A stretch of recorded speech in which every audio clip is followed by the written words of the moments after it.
Binunyag ngayon ang tanggapan ng ombudsman na nakakuha umano sila ng intelligence report sa umunoy tangkang pagtakas palabas ng bansa ni dating House Speaker Martin Romualdez.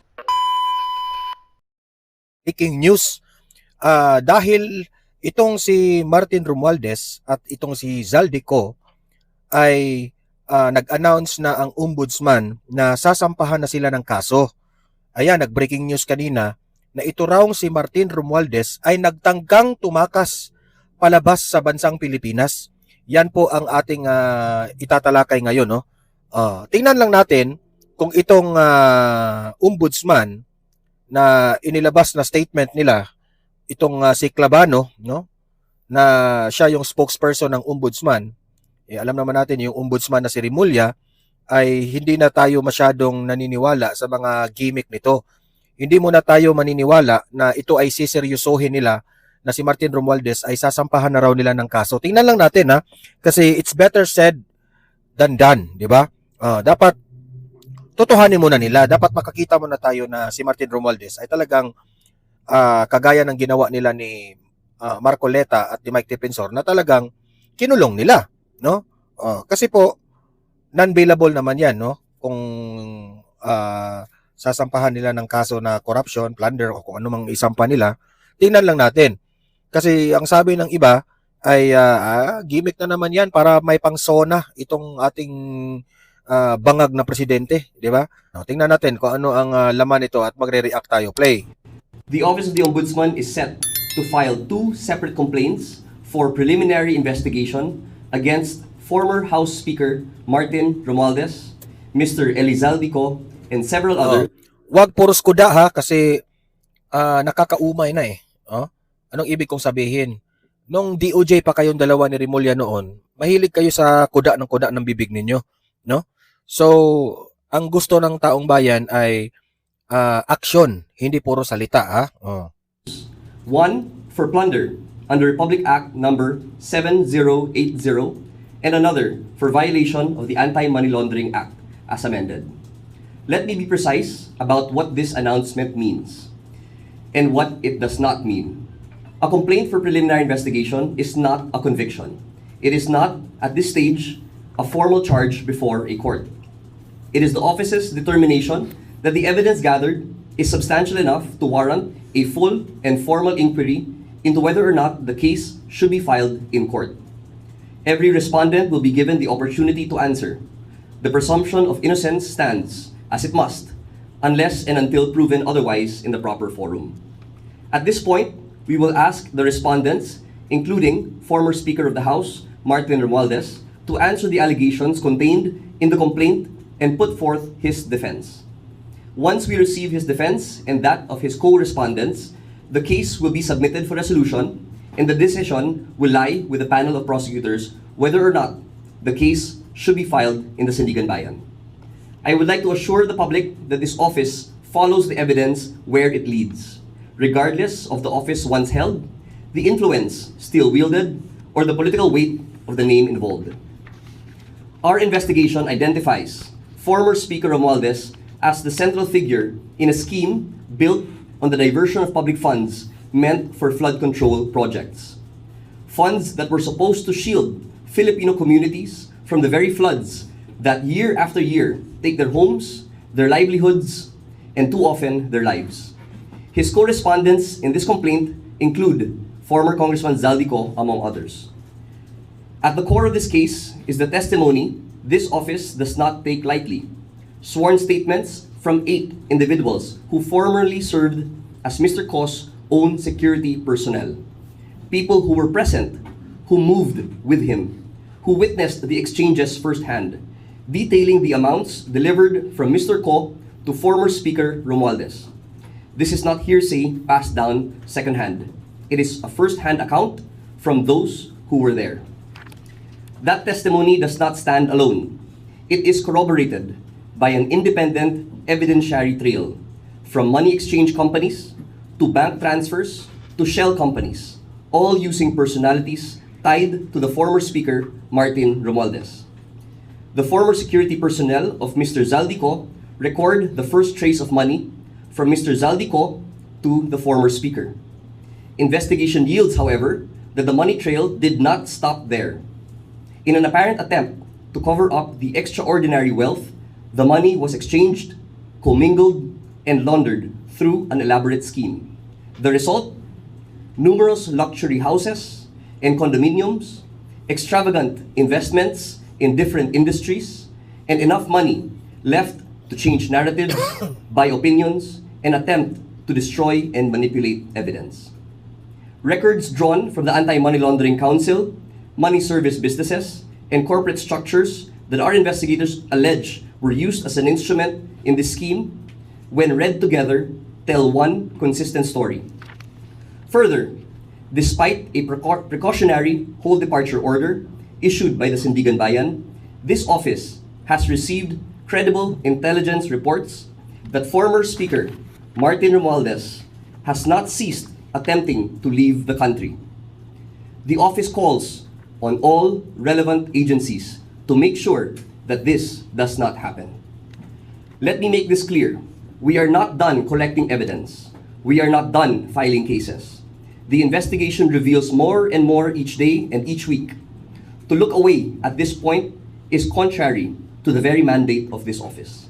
So, we build cases as the evidence comes, and each element and crime becomes more apparent. As more come, the more we work, and the more our cases churn. To every Filipino who has watched this scandal unfold with mounting anger and mounting doubt, who has asked again and again whether accountability would ever reach the top of the scheme, or whether it would stop, as it so often has, somewhere in the middle, I say to you, the evidence has spoken, and this office has acted on it. Funds meant to hold back floodwaters were instead allegedly diverted into private hands, while communities were left exposed to the very disasters those funds were meant to prevent. The betrayal deserves and will receive the full and fair weight of the law. This office will provide further updates as these complaints proceed through preliminary investigation. We thank the media for their continued diligence in covering this case, and we thank the Filipino public for their patience as due process, real due process, is allowed to run its course. Maraming salamat. Ito yung sumunod. Ewan ko lang ha kung sinadya ba ito ni Martin Romualdez? Ha? Na talagang iiwas siya dito, na natakot siguro siyang magaya siya ni Marcoleta at ni Mike Defensor na totohanin. Kasi duda ko parang nagdududa lang ako ha, parang drama lang siguro ito, no? Para magmukhang parang sasabihin ng wala na kasi naniwala dito sa kay BBM Baka inutusan ito ni ni BBM, itong si Remulla na totohanin mo na yung si Martin Romualdez para naman tataas yung rating ko, parang ganun ba? Pero parang si Martin Romualdez rin, baka totoo, gagayahin niya si Zaldico na parang iniiwasan na niya, baka seryosohin na siya. Ewan ko lang ha. Hindi ko muna pangunahan, pero ito na yung sumunod. Pagkatapos doon, ito, panoorin ninyo. Ibinunyag ngayon ang tanggapan ng ombudsman na nakakuha umano sila ng intelligence report sa munoy tangkang pagtakas palabas ng bansa ni dating House Speaker Martin Romualdez. Kahit pa may umiiral na precautionary hold departure order at nasa kasagsagan ng investigasyon ito pong ombudsman kaugnay sa pagkakadawit ito sa anomalya sa multimilyong pisong flood control projects kickbacks. At dahil dyan, nananawagan ngayon ang ombudsman sa mga law enforcement agency na may kontrol sa border security ng bansa na bantayan ang galaw ng dating House Speaker. TJ Mendoza sa balita. Nagtatangka umanong lumabas ng Pilipinas si dating House Speaker Martin Romualdez. Yan ang natanggap na credible intelligence report ng Office of the Ombudsman kahit pa may precautionary hold departure order na inilabas ng Sandigan Bayan laban sa dating leader ng Kamara. The office calls on all relevant agencies to make sure that this does not happen. Let me make this clear. Nananawagan ng ombudsman sa law enforcement na may kinalaman sa border security para mabantayan ang galaw ng dating speaker. So kaya namin siguro nire-remind yung ating law enforcement agencies, pati na rin ang ating border control, to please watch out dahil malamang sa hindi niyan, lalabas ho siya sa informal channels at hindi sa formal borders natin. Hindi pa raw tapos ang ombudsman na mangolekta ng ebidensya at sa napipintong pagsasampa ng kaso laban kay Romualdez. Lalo pat ang plunder at money laundering complaint na inihahanda ng ombudsman ay iaakyat na sa preliminary investigation ngayong araw.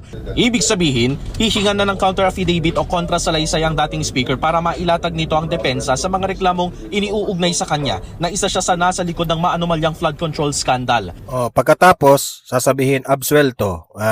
Di ba? Wag mo nang magmamayabang, Remulla, na ganun preliminary investigation. Totohanin nyo na. Kung talagang para sa taong bayan yung ginagawa nyo, unfair naman sa part ni Mike Defensor at ni Marcoleta. Sige, ikulong nyo rin si Martin Romualdez. Tingnan natin kung totoo ba yan. Huwag puros kuda. Kasama nito sa reklamo si dating Appropriations Chairman Elizalde Zaldico. Isa sa ginamit na ebidensya ng ombudsman ay ang mga salaysay ng 8 sa 18 Maleta Boys. It is not, at this stage, a formal charge before a court. It is the office's determination that the evidence gathered is substantial enough to warrant a full and formal inquiry into whether or not the case should be filed in court. Wala pang sagot ang kampo ng dating speaker kaugnay sa pahayag ng ombudsman. Pero paano kung sakaling umalis na ng bansa si Romualdez? Ano ang mangyayari sa mga reklamong nakahain sa kanya sa anti-graft body? Parang niwe-waive na po niya. Actually, niwe-waive na po talaga niya yung kanyang karapatan para sumagot at maghain ng counter affidavit na ang nilalaman ho niyan ang kanyang depensa. No? So, we will have to resolve the case on the basis na lang po dun sa allegations sa complaint. So, wala na po siyang chance to defend himself in this forum. Dumistansya naman ang palasyo sa investigasyon ng maanumalyang flood control scandal. Kung saan po pupunta ang ebidensya. Sundan na lang po natin. So, Sis, ang daming drama ninyo. Hugas kamay pa kayo. Lahat namang yan ay utos yan. Director yan, si BBM. Di ba? Ewan ko lang kung kasabwat yung script ninyo. Ako I personally believe na ito, drama lang ito. Kasi kapag si Romualdez ay siseryosohin ng ombudsman na kasuhan talaga, aabot itong investigasyon na ito sa presidente. Hindi natin alam kung si Martin Romualdez at si BBM meron silang pinag-usapan dito. Ipalabas natin ito na ganito, ganyan. Pagkatapos niyan, i-absuelto ka lang. Parang sabihin talaga, ipamukha talaga sa taong bayan na may ginagawa talaga ang administrasyon. Ang pangalawa, kung seryoso ito, ito lang ang ma-advise ko kay Martin Romualdez. Martin Romualdez, kung seryoso ito, sabihin mo ng totoo. Sabihin mo na ang totoo na may alam ka ba na tumatanggap rin si BBM, tumatanggap rin ng maleta. Sabihin mo na ang totoo. Ewan ko lang talaga. Tingnan lang natin ang takbo nito. I cannot judge kaagad sa pangyayaring ito unless talaga kung ikulong nila si Martin Romualdez. kung ano po ang mangyayari sa anumang pag-iimbestiga dito, hindi po makikialam ang Pangulo at tatanggapin po ito. Sinusubukan pa namin kuhanan ng Bureau of Immigration kaugnay pa rin sa Intel report na natanggap ng anti-graft body. Ewan ko na lang talaga. Tingnan lang natin. Pero kung totoo man na nagtangkang tumakas si Martin Romualdez, bakit ka magtangkang tumakas? Yan ang tanong, di ba? Kung tumakas ka, iniiwasan mo ang batas. O talagang, totoo bang ikaw ang mastermind dito? Baka natakot na siya. Baka kung ano yung nafe-feel ni Zaldico, yun rin ang nafe-feel ni Martin Romualdez. O kasi syempre, ikaw, kung marami ka na talagang pera na nilikom, no? Pwede kang tumakas at hindi ka na babalik sa Pilipinas. You have all the money para igasta sa ibang bansa. Wala. Since, barya lang yan sa kanila kung sila ay pupunta sa ibang bansa at doon na sila mag-spend ng kanilang money. Barya lang yan. Kasi, baka inanalyze nila, patay tayo dito. Kapag si VP Sara na sa 2028, makukulong na talaga tayo dito.